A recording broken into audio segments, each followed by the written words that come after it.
छत्रपति शिवाजी महाराज के उत्कर्ष के पूर्व आमतौर पर मराठे महाराष्ट्र के आदिवासी थे और पूरे दक्षिण भारत में मोतियों की टूटी हुई माला की तरह बिखरे हुए थे। वे निर्धन और पददलित थे और सामान्यतः खेती बाड़ी से ही अपनी जीविका चलाते थे। वे परिश्रमी थे और सादा जीवन बिताते थे। वे स्वावलंबी, उत्साही, वीर और स्वाभिमानी थे।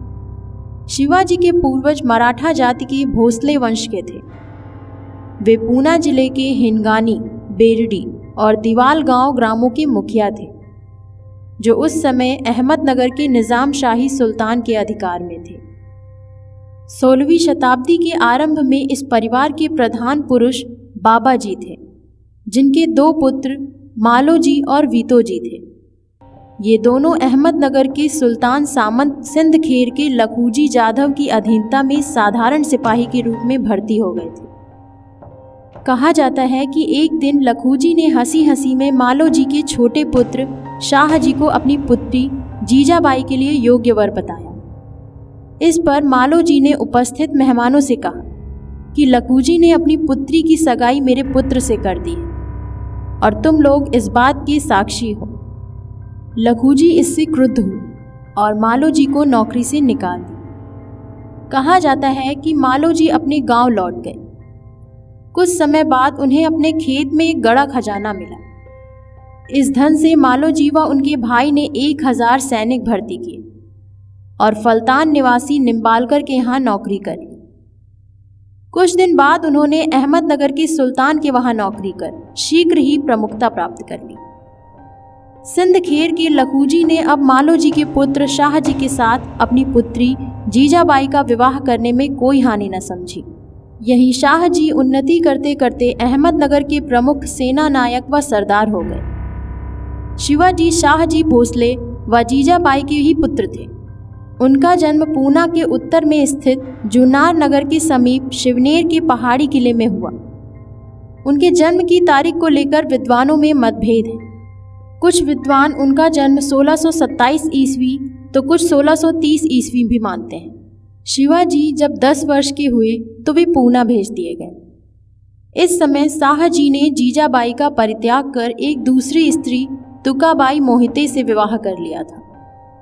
शाहजी ने अपनी पहली पत्नी जीजाबाई को बालक शिवाजी के साथ अपने परम भक्त कारिंदे दादोजी कोरदेव के संरक्षण में पहले शिवनेर में और फिर पूना में छोड़ दिया और फिर कुछ वर्षों तक उनसे नहीं मिली। शिवाजी ने अपनी माता गुरु व संरक्षक दादोजी कोरदेव से धर्म तथा शास्त्रों की शिक्षा ग्रहण की।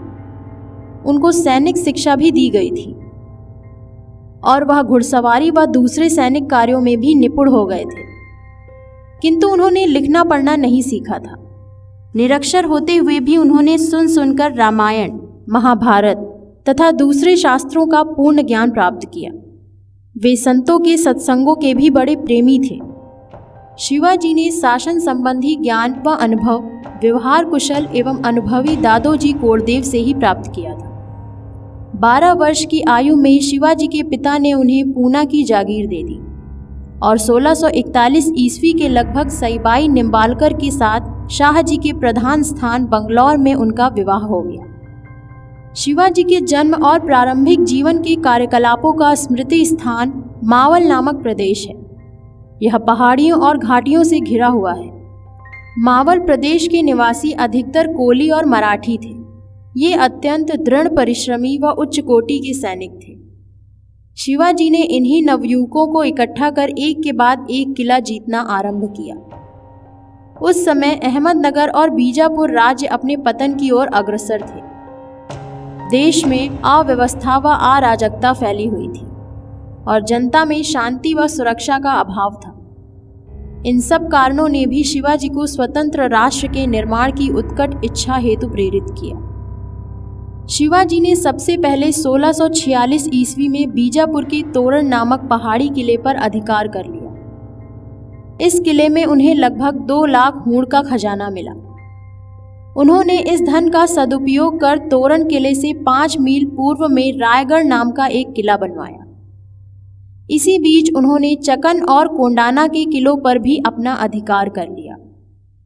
बीजापुर सुल्तान ने बौखलाकर शिवाजी के पिता शाहजी पर राजद्रोह का आरोप लगाकर उन्हें बंदी बना लिया। इस समाचार से लगभग 1648 ईस्वी के मध्य में शिवाजी को अपनी सैन्य कार्यवाहियों को रोकना पड़ा। इस समय शिवाजी ने कुटिल नीति का आश्रय लेकर दक्षिण के मुगल सूबेदार शहजादा मुराद बख्श को लिखा कि वह शाहजी के छुटकारे के लिए बीजापुर के सुल्तान पर दबाव डाले, किंतु मुगल बादशाह शाहजहां ने इस मामले में दखल देना स्वीकार नहीं किया।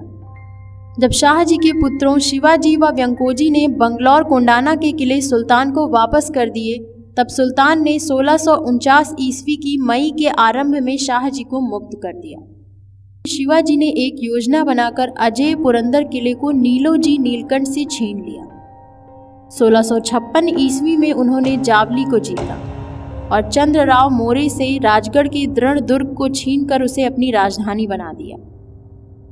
जावली की विजय शिवाजी के जीवन में एक उल्लेखनीय घटना थी, क्योंकि इस विजय से दक्षिण पश्चिम में राज्य विस्तार के लिए द्वार खुल गए और साथ ही उनकी सैन्य शक्ति बहुत बढ़ गई, क्योंकि सेना के कई हजार पैदल मावले सिपाही अब उनकी सेना में भर्ती हो गए। इस विजय से शिवाजी मावल प्रदेश के स्वामी बन गए और उनके हाथ वह खजाना लगा जो मोरों ने कई पीढ़ियों से जमा कर रखा था। जब 1657 ईस्वी के आरंभ में दक्षिणी मुगल साम्राज्य के वायसराय औरंगजेब ने बीजापुर पर आक्रमण किया, तब शिवाजी और मुगलों की प्रथम मुठभेड़ हुई। मुगल बादशाह शाहजहां बीजापुर के मुख्य सरदारों व अफसरों को फुसलाने में लगा हुआ था। शिवाजी ने दुश्मन की शक्ति भांपकर व समय की नज़ाकत को समझते हुए औरंगजेब के सामने संधि की कुछ शर्तें रखी। वे ये थीं, वे उन बीजापुरी किलों और प्रदेशों के स्वामी मान लिए जाएं जिसे उन्होंने जीता है। वे दाभोल बंदरगाह और उससे लगे हुए प्रदेशों के स्वामी मान लिए जाएं जिसे उन्होंने हाल ही में राज्य में मिलाया है। औरंगजेब ने इसका गोलमोल जवाब दिया। अतः शिवाजी ने मुगलों के सूबे के दक्षिण पश्चिमी भाग पर उस समय आक्रमण कर दिया जब औरंगजेब अपनी सूबेदारी की सीमा से दूर दक्षिण पूर्वी कोने पर स्थित कल्याणी का घेरा डाले हुए था। इसी समय शिवाजी ने स्वयं जुन्नार पर धावा बोलकर लगभग 3 लाख ऊँट लूट लिए। किंतु जब बीजापुर ने मुगलों से संधि कर ली तो शिवाजी को भी शांत होना पड़ा। जब औरंगजेब ने उत्तराधिकार के युद्ध के लिए उत्तरी भारत को प्रस्थान किया तो शिवाजी को अपने राज्य विस्तार के लिए अच्छा अवसर मिल गया। उन्होंने अगस्त 1657 ईस्वी में जंजीरा की सिद्धियों पर हमला करने के लिए अपनी सेना भेजी। यह राज्य समुद्र से लगा हुआ था। शिवाजी ने जंजीरा के महत्व को समझकर उस पर आक्रमण किया था। शिवाजी चाहते थे कि वे एक मजबूत जहाजी बेड़े द्वारा देश की सुरक्षा के साथ विदेशों से व्यापार भी कर सकें। शिवाजी ने 700 जहाज़ों का एक मजबूत जहाजी बेड़ा बनवाया। यद्यपि 1675 ईस्वी तक मराठों ने कोंकण प्रदेश के सारे समुद्री तट पर अपना पूरा अधिकार जमा लिया, फिर भी ना तो वे और ना ही उनके पुत्र संभाजी जंजीरा पर विजय पा सके। अंत में शिवाजी ने कल्याण और भिवंडी नगरों पर सरलता से अधिकार कर वहां अपनी नौसेना के अड्डे बना दिए।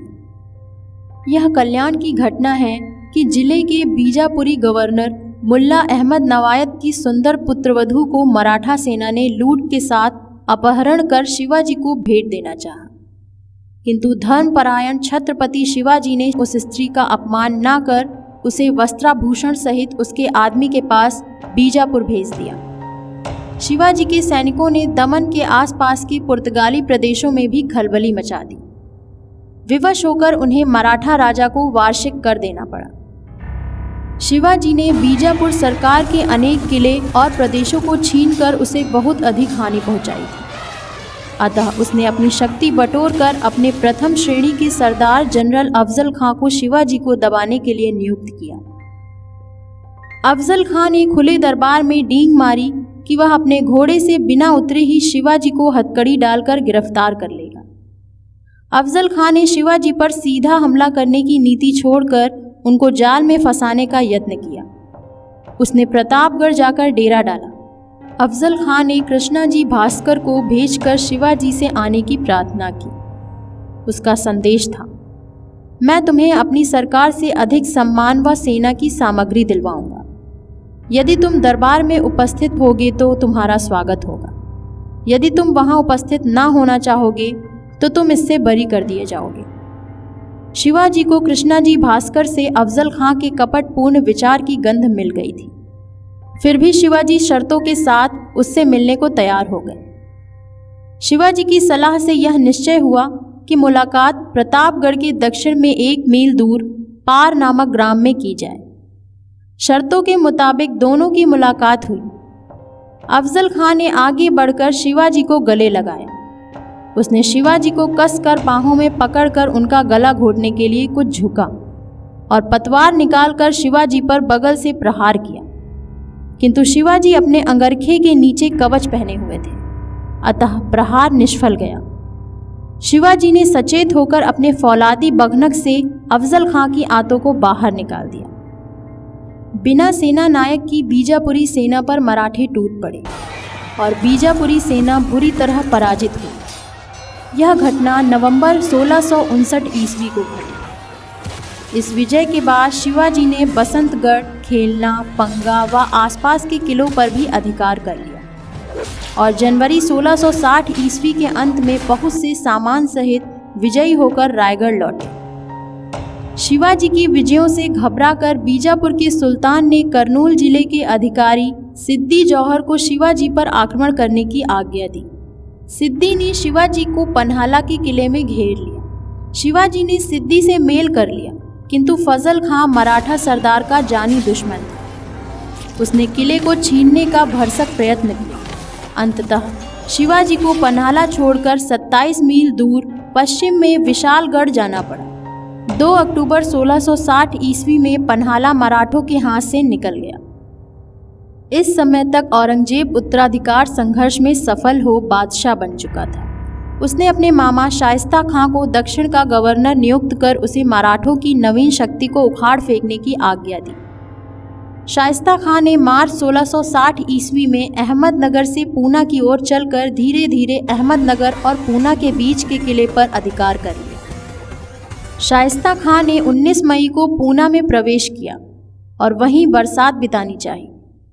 मराठों ने आसपास के क्षेत्रों को बिल्कुल उजाड़ दिया था, अतः उसने पूना से 18 मील दक्षिण में स्थित चकन नाम के किले पर 25 अगस्त को अधिकार कर लिया, जिससे उसे अहमदनगर से रसद प्राप्त हो सके। अगले 2 वर्षों तक मुगलों व मराठों में संघर्ष चलता रहा। मुगलों ने कल्याण नगर को फिर जीत लिया। फिर 2 वर्ष के युद्ध के परिणाम स्वरूप शिवाजी दक्षिण कोंकण कोलाबा जिले के दक्षिण पूर्वी कोने व सारे रत्नागिरी जिले पर अधिकार करने में सफल हो गए। शाइस्ता खां चकन छीनने के बाद अगस्त 1660 ईस्वी में पूना लौटा था और उसी मकान में ठहरा जिसमें शिवाजी ने अपना बचपन बिताया था। शिवाजी ने अब शाइस्ता खां पर रात्रि में आक्रमण करने की योजना बनाई। अपने 400 चुने हुए सिपाहियों के साथ शिवाजी सिंहगढ़ से चलकर 15 अप्रैल 1663 ईस्वी को संध्या के समय पूना पहुंचे। शिवाजी ने टुकड़ी के 200 सैनिक लेकर आधी रात्रि को चुपचाप तरीके से किले पर हमला करने की योजना बनाई। शाइस्ता खां जिस कमरे में सो रहा था, शिवाजी ने वहां गुपचुप तरीके से पहुंचकर उस पर हमला कर दिया। वह अपने हाथ की उंगलियां खोकर अंधेरे में भागा। इसी समय शिवाजी की सेना की दूसरी टुकड़ी के 200 मजबूत सिपाही शाइस्ता खां के रक्षकों पर टूट पड़े। मुगल सेना में खलबली मच गई। इस हमले में शाइस्ता खां बच गया, किंतु उसका एक पुत्र व कई मुगल अफसर मारे गए। यह घटना अप्रैल 1663 ईस्वी को घटी। इस घटना से शिवाजी की प्रतिष्ठा बहुत बढ़ गई। औरंगजेब ने खींचकर शाइस्ता खां को दंड देने के लिए बंगाल भेज दिया। इस निर्भीक साहसिक कार्य के बाद जनवरी 1664 में शिवाजी ने देश के सबसे अधिक समृद्ध बंदरगाह सूरत पर आक्रमण किया। नगर में खलबली मच गई। गवर्नर इनायत खान ने नगर से भागकर किले में शरण ली। डरपोक मुगल गवर्नर ने शिवाजी की हत्या के लिए एक हत्यारे को धन दिया, किंतु अंगरक्षक ने उस हत्यारे के दाहिने हाथ को काट दिया। इस बात से क्रुद्ध मराठा सेना कत्लेआम करना चाहती थी, किंतु शिवाजी ने उसे रोककर केवल कुछ कैदियों के हाथ कटवा दिए। सूरत में उस समय अंग्रेज व्यापारियों की फैक्ट्रियां भी थीं।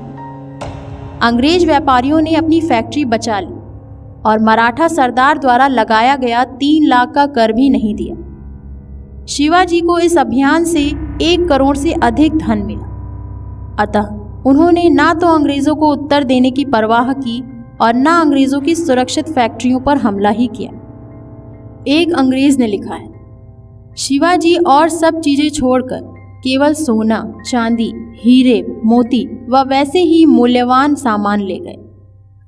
फरवरी 1664 ईस्वी को शिवाजी के पिता शाहजी की मृत्यु हो गई और शाहजी का द्वितीय पुत्र व्यंकोजी उनकी मैसूर और पूर्वी कर्नाटक की रियासत का उत्तराधिकारी हुआ। शाइस्ता खां की असफलता व सूरत की लूट से अत्यंत खींचकर औरंगजेब ने अब शिवाजी को कुचलने के लिए अपने प्रसिद्ध सेना नायक आमेर के मीर्जा राजा जयसिंह को नियुक्त किया।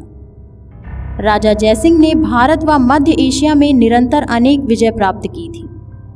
वह अपनी राजनीतिक दूरदर्शिता व योग्यता के लिए प्रसिद्ध था। जयसिंह ने शिवाजी को घेरने की चहुमुखी योजना बनाई। उसने शिवाजी के विरुद्ध सभी महत्वपूर्ण लोगों को उकसाने का प्रयास किया। उसने शाही कृपा और कर को घटवाने का आश्वासन देकर बीजापुर सुल्तान से सहायता मांगी। उसने गोवा के पुर्तगाली और जंजीरा के सिद्दियों से शिवाजी के प्रदेश पर आक्रमण करने के लिए कहा। जावली से निकाले गए मोरे, अफजल खां का पुत्र फजल खां और कल्याण के उत्तर देश कोली के निकाले हुए सभी राजा शिवाजी से शत्रुता रखते थे। अतः वे सब जयसिंह से जा मिले। शाशाबाद को अपना प्रधान स्थान बनाकर जयसिंह ने अपना आक्रमण आरंभ किया। फिर वह पुरंदर में शिवाजी को घेरने के लिए चला।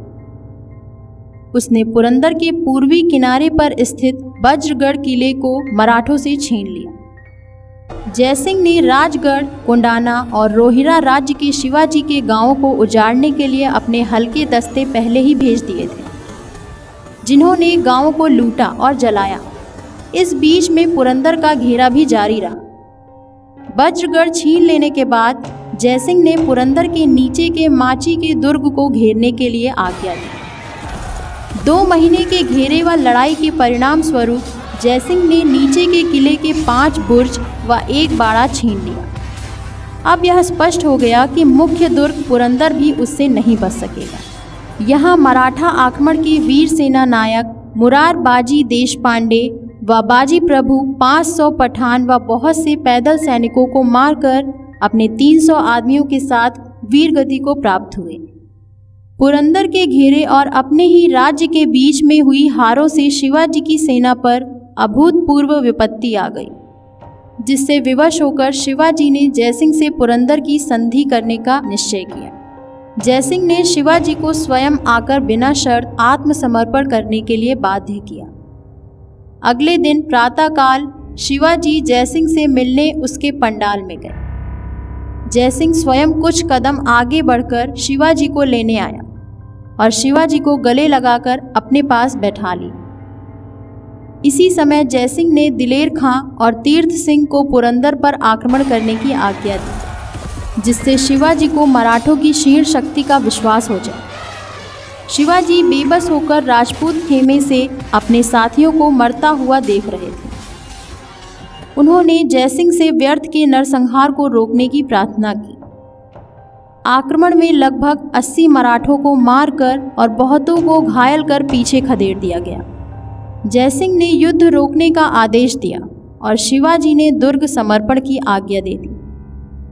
दोनों राजा आधी रात तक संधि की शर्तों पर विचार विमर्श करते रहे और अंत में संधि हुई, जिसे 1665 ईस्वी की पुरंदर की संधि कहते हैं। समझौते की शर्तें इस प्रकार थीं।